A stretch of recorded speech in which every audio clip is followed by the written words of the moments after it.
The sound of my own son's laughter echoed through the dining room as I stood there holding the will they thought I'd never see, watching 40 years of devotion crumble into dust. Face it, Mom, you're too old to matter anymore. We've already decided what's best for the family. My hands didn't shake.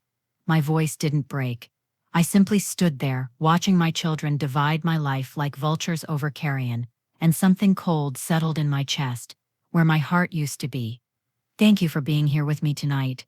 If you're listening to this, please stay until the very end. Hit that like button, and tell me in the comments what country you're watching from, because I need to know how many people understand what it feels like to become invisible in your own family. My name is Margaret Rose Whitmore.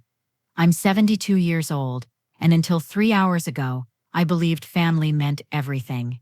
I'm sitting in my kitchen now, the same kitchen where I raised 4 children, nursed my dying husband, and baked birthday cakes for grandchildren who barely remember my name.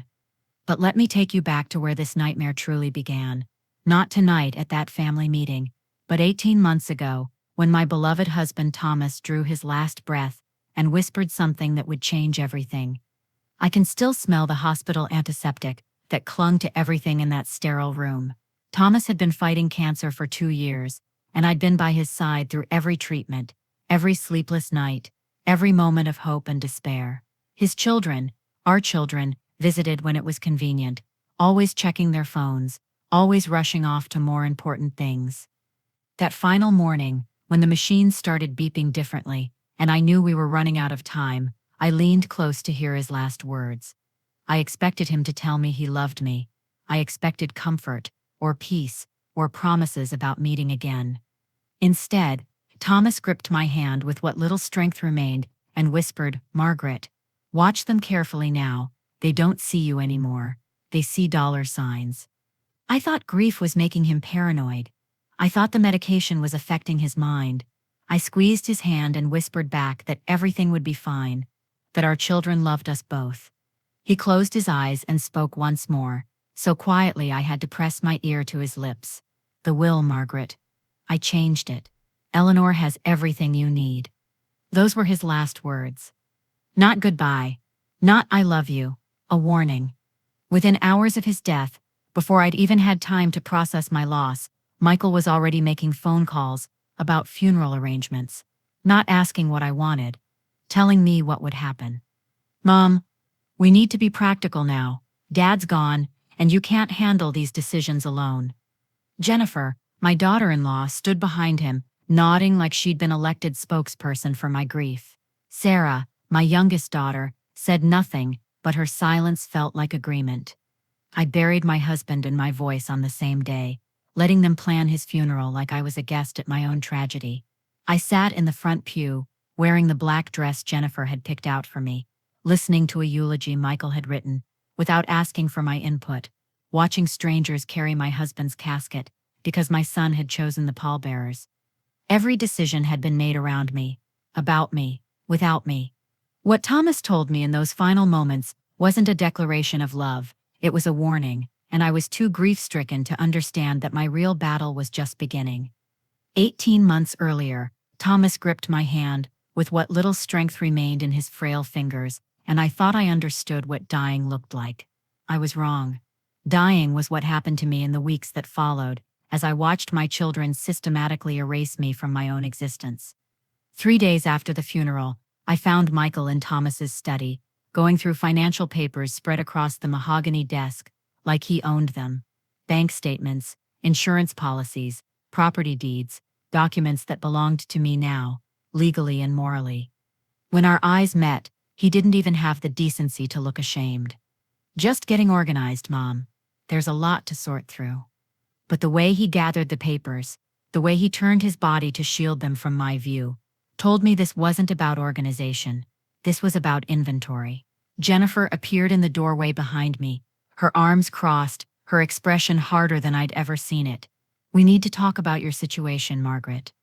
My situation. Not my loss, not my grief, not my future. My situation. Like I was a problem that needed solving. Over the next few days, they began their campaign with the subtlety of a sledgehammer. Jennifer would visit with coffee and sympathy, then casually mention how expensive it must be to maintain such a large house.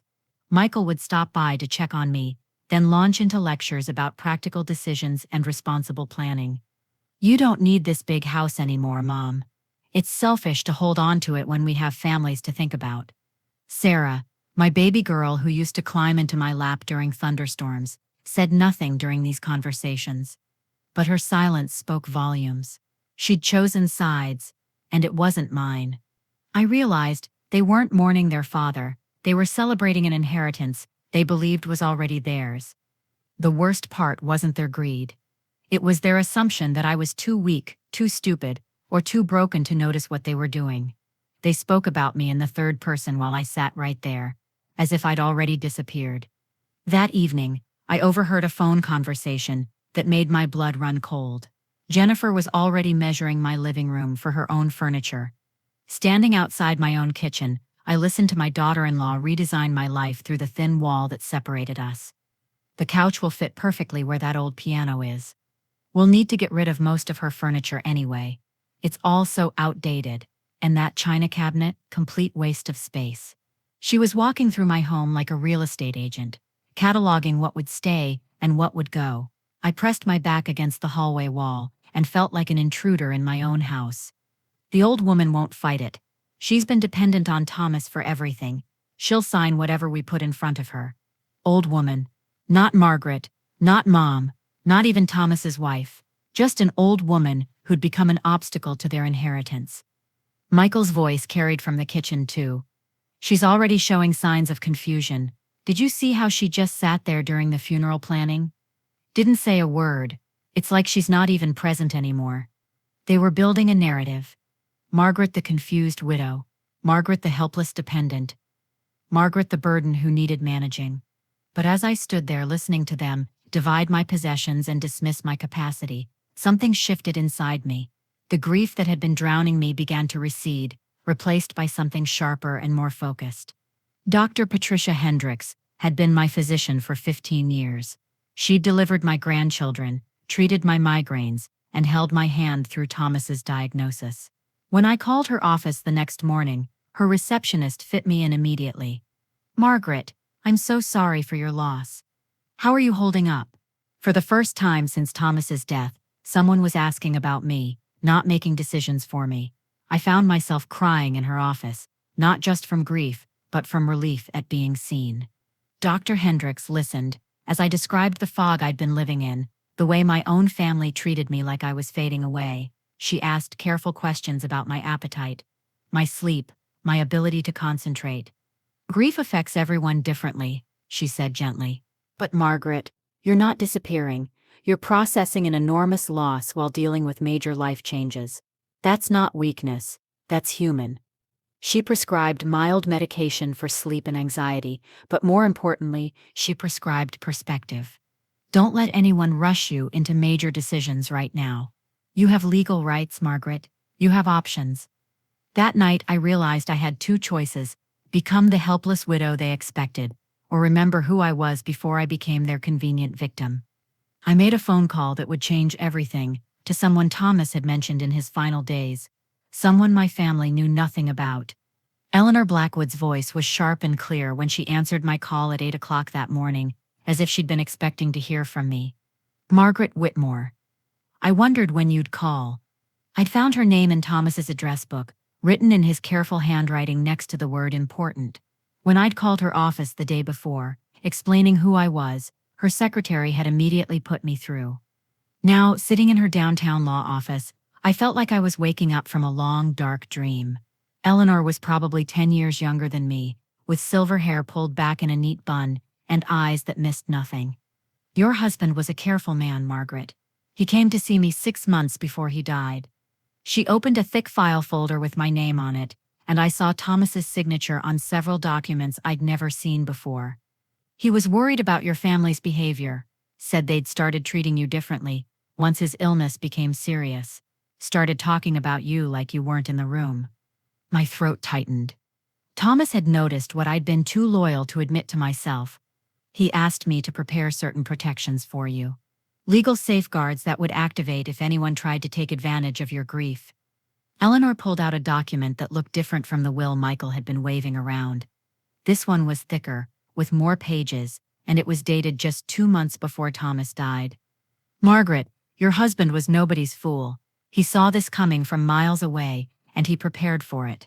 She began explaining concepts I'd never heard of: elder abuse statutes, undue influence laws, coercive inheritance challenges. Thomas had researched it all, documented everything, and created a legal fortress around me that I'd never known existed. The will your son has been discussing? That's the old version.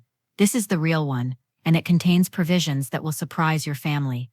My head was spinning, but for the first time in months, I felt like I could breathe.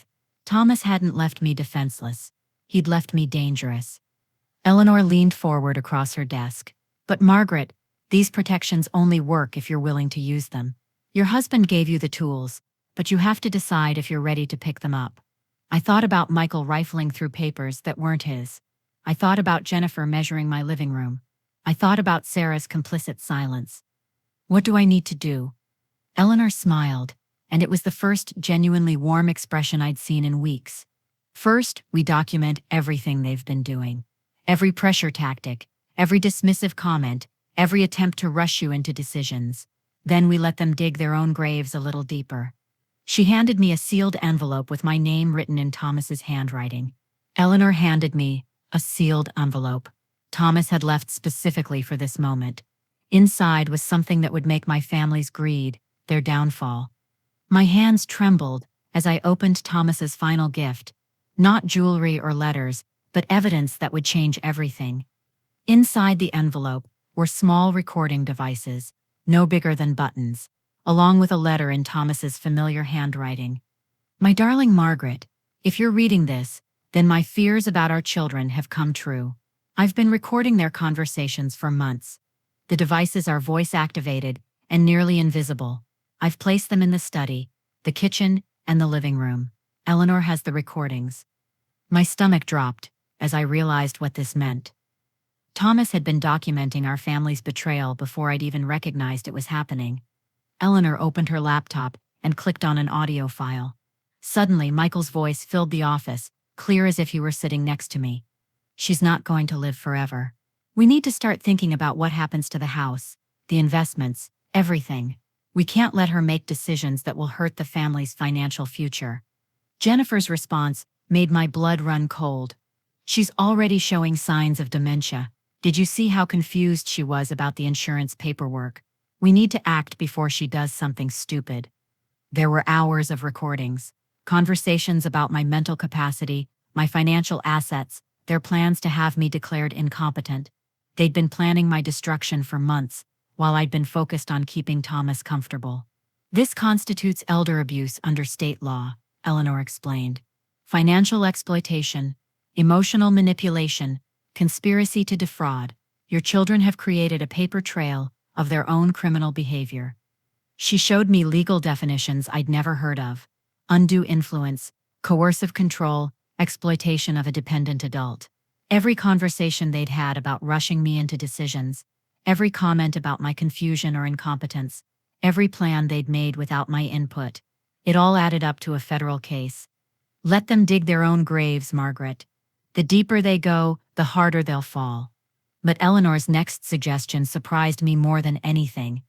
I want you to go home and pretend none of this conversation happened. Let them continue their scheme. Document everything they do and say. The more evidence we have of their behavior, the stronger our case becomes. I decided to become exactly what they expected, a confused, grieving widow, while I prepared their destruction behind the scenes. The performance began that very afternoon. When Michael called to discuss practical matters, I let my voice sound uncertain, fragile. I don't know, honey. It's all so overwhelming. Maybe you're right. Maybe I should let you handle these things. I could hear the satisfaction in his voice. Don't worry about it, Mom. We'll take care of everything. Michael called that evening to announce they'd scheduled a family meeting. He had no idea he was walking into a trap 18 months in the making. For 6 weeks, I played the role of helpless widow, while my family sharpened their knives, and I discovered I was a better actress than I'd ever imagined. I let myself look confused, when Michael explained financial concepts I'd understood for decades. I nodded blankly. When Jennifer suggested I was becoming forgetful, I pretended not to notice when Sarah whispered to her brother about my declining mental state. They ate it up like wolves scenting blood. "We're not asking your permission anymore, Mom. We're telling you what's going to happen." Michael had grown bold, speaking to me the way he might address a child who couldn't understand adult conversations. Jennifer brought brochures for assisted living facilities, spreading them across my coffee table like travel pamphlets for a vacation I'd never requested. "Look at these beautiful places, Margaret. You'd have so much less to worry about. No house maintenance, no financial decisions to make. Other people your age to socialize with." Other people, my age. As if I'd already been categorized and filed away. Sarah finally began participating in these conversations, but only to agree with Michael's plans. My youngest daughter, who'd once defended stray cats and broken toys, now nodded along as they dismantled my independence. "Mom, we just want what's best for you. You seem so tired lately, so overwhelmed." Each insult, each dismissal, each moment they treated me like I was already dead, only added fuel to the fire growing inside me. I documented everything, just as Eleanor had instructed. I wrote down dates, times, exact quotes.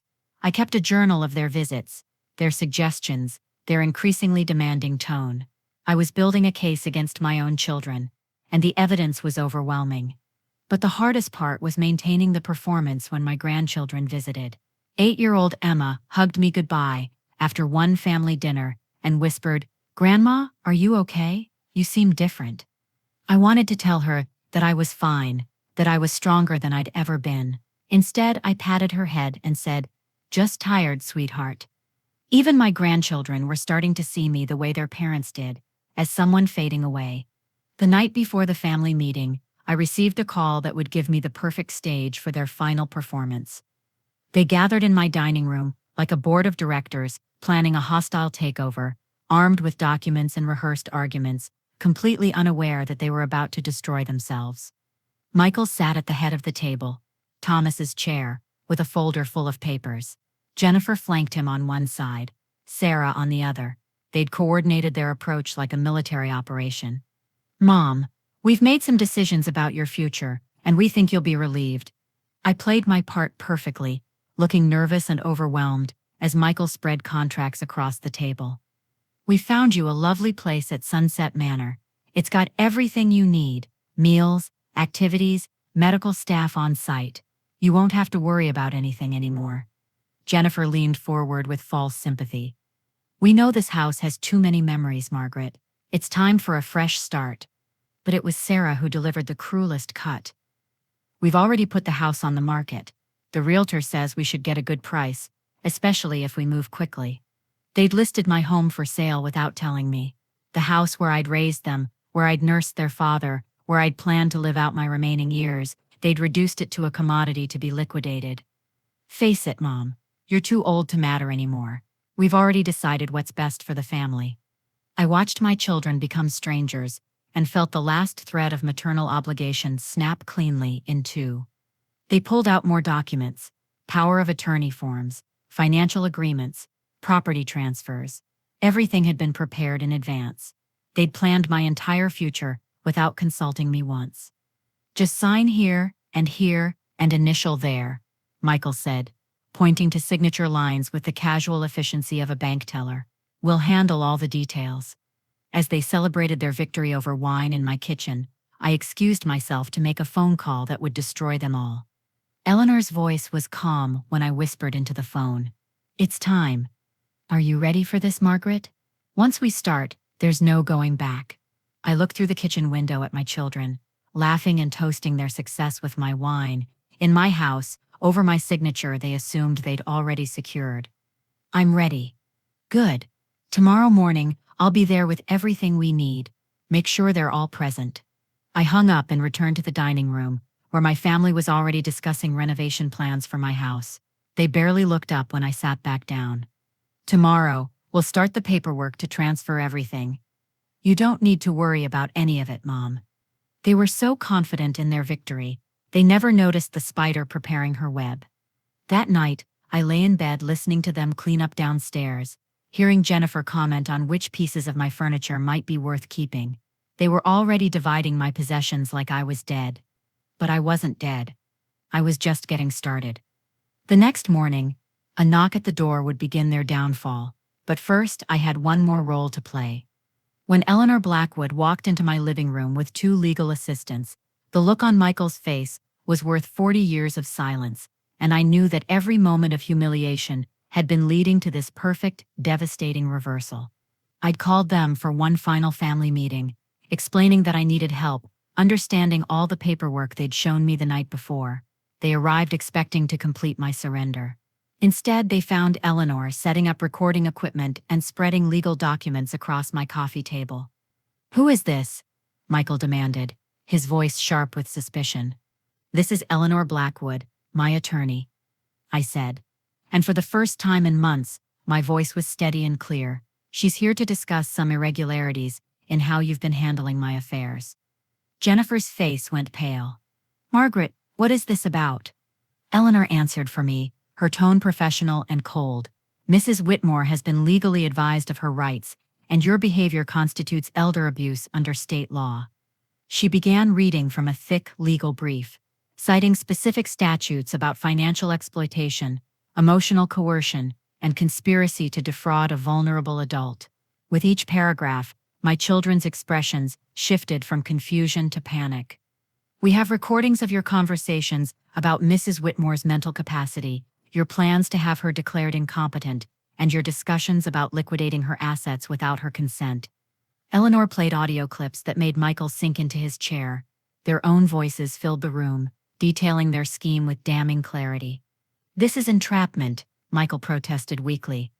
"This is evidence," Eleanor corrected. "Evidence that you've been planning to exploit your mother's grief for your own financial gain." But we were just getting started. Eleanor opened another folder and pulled out the real will, the one Thomas had prepared with her help, the one that contained protections my family had never imagined.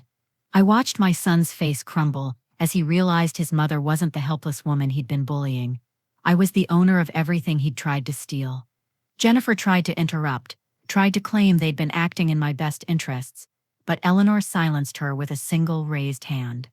Mrs. Whitmore's husband anticipated this exact scenario. He prepared accordingly. But the real devastation hadn't even begun. Thomas's will contained one final surprise that would leave them with nothing. Eleanor opened the sealed section of Thomas's will, and my family's world collapsed entirely before my eyes, crumbling like a house of cards built on greed and deception. Section 12 of Mr. Whitmore's will contains what we call moral character clauses, Eleanor announced, her voice carrying the weight of legal authority. Any beneficiary who attempts to manipulate, coerce, or financially exploit Mrs. Whitmore will forfeit their entire inheritance. Michael's mouth fell open. Jennifer grabbed the edge of the table like she might faint. Furthermore, Eleanor continued, any beneficiary who participates in plans to have Mrs. Whitmore declared incompetent, or who discusses her mental capacity with the intention of removing her legal rights, will be permanently disinherited. She placed audio transcripts in front of each of them, printed evidence of every cruel conversation, every dismissive comment, every plan they'd made to steal my independence. "You wanted me out of my own house? Consider yourselves out of my life instead." The words came out of me, calm and clear, without anger or hysteria, just simple truth. Sarah tried to speak. "Mom, we were just trying to help." "Help," I interrupted. "You listed my house for sale without telling me. You brought brochures for assisted living facilities. You planned to have me declared mentally incompetent. Which part of that was helping?" Eleanor pulled out more documents.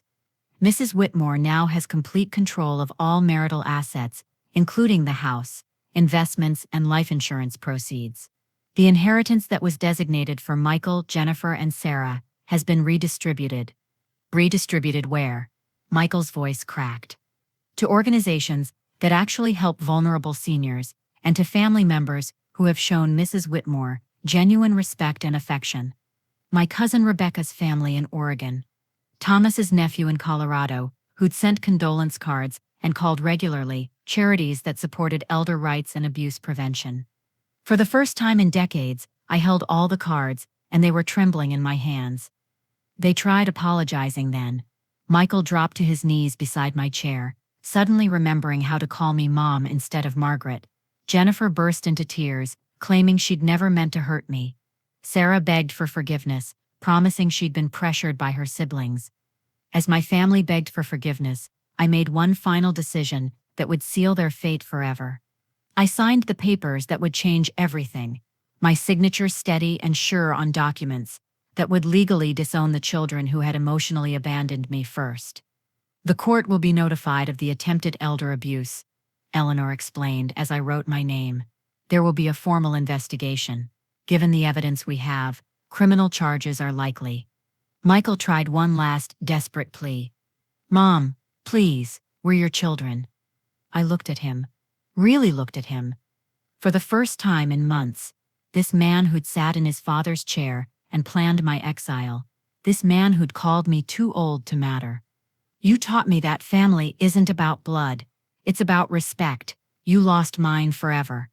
Sarah was given one chance to redeem herself. Eleanor explained that she could avoid criminal charges if she testified about Michael and Jennifer's leadership in the scheme. My youngest daughter looked at me with tears streaming down her face.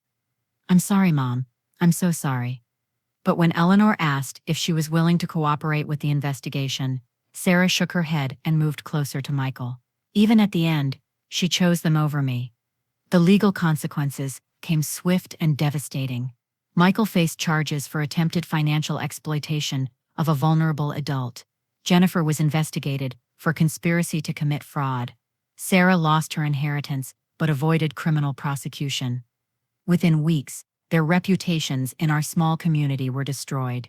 Michael's business suffered as word spread about his treatment of his widowed mother. Jennifer's social circle turned cold. Sarah moved across the country to escape the shame. But my transformation was just beginning. With Eleanor's help, I established a foundation to help other seniors facing family exploitation. I sold the house, but on my terms, to a young family who promised to fill it with laughter and love again. I moved to a beautiful apartment downtown, close to restaurants and theaters, and the life I'd put on hold for decades. I joined book clubs and travel groups. I made new friends who saw me as Margaret, not just someone's mother or widow. I walked out of that room, not as their victim, but as the woman who'd beaten them at their own game. 6 months later, I received a letter from Michael. He'd lost his business, and Jennifer had filed for divorce. He was asking for money, not as my son, but as a stranger begging for charity from someone he'd tried to destroy. I didn't answer, but I kept the letter as a reminder of how far I'd traveled from that broken woman who'd stood silent at her husband's funeral. If you're still here, after hearing my story, I want you to know something important. You matter. Your voice matters. Your dignity matters. No one has the right to make you invisible in your own life. Please hit that like button if this story touched you. Subscribe because I want to share more stories of people who refuse to be victims. And tell me in the comments, have you ever had to fight for your own dignity? I'm reading every single comment because we're not alone in this fight. Today, I'm sitting in my new kitchen. My kitchen, planning a life that belongs entirely to me. I'm 73 now, and I've never felt more alive. I travel, I volunteer, I laugh with friends who value my wisdom instead of dismissing it.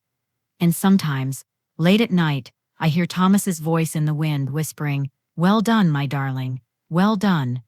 The woman they called too old to matter learned something they never expected. Age doesn't make you invisible. It makes you dangerous. Because when you've lived long enough to see through lies, and you've got nothing left to lose, you become the most powerful person in the room. And that power, nobody can take it away from you. Nobody can sign it away. Nobody can vote it out of existence. You just have to decide you're ready to use it.